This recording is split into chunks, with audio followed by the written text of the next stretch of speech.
Now, forewarned weather with Exact Track 4D. Well, we will officially be welcoming summer on Friday with the summer solstice, but that summer heat working in as early as today. So another beautiful day on tap coming off a pretty great weekend. And so grab the shades today. We've had some clouds for the first part of the day. That's going to continuously break apart and give way to some sun. And that will also allow those temperatures to be rising into the low 80s this afternoon, pretty much holding on to 80s this week. But then for the weekend, the first official summer weekend this year, well, we will have possibly some 90s on tap. And so more pool days ahead or lake days, but we have some storm chances before we crank up the heat into the 90s. In fact, by midweek, we have a chance for some strong to severe storms. We're going to break that down in just a second. Let's map out the rest of your Monday, where we will be topping out in the low 80s. So pretty much on par with where we should be. We'll call it partly cloudy as we have a mix of sun and clouds, and winds will be shifting through the afternoon out of the south-southeast, but still remaining on the lighter side. But that south-southeasterly flow will help us get into the mid, maybe even upper 80s for your Tuesday.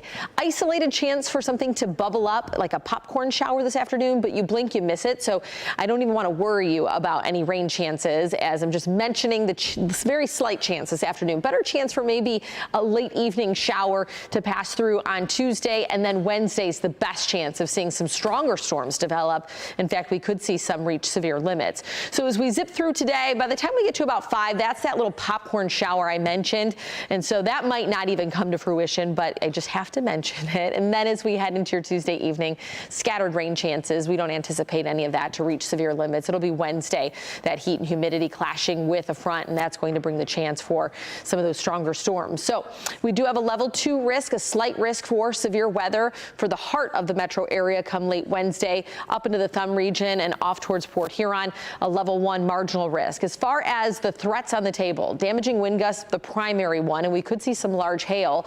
We have a marginal risk for excessive rainfall, which would lead to some isolated flooding, and I can't rule out an isolated tornado. So we're going to keep a really close eye on how this pans out, because as more high resolution data comes in, we'll have a better grasp of the timeline. But you can see how we have this frontal passage that brings some rain chances throughout the evening. But I'm keeping a closer eye on that low, as right now it's bringing some of that heavier rain to northern lower Michigan come Wednesday night, but just a little fluctuation in that, and we could see that drop here into southeastern Michigan. So your full forecast, beyond those storm chances, we do fall to about 80 degrees for your Thursday, Friday. Friday is the summer solstice, and then we crank up the heat this weekend. Highs will be on either side of 90.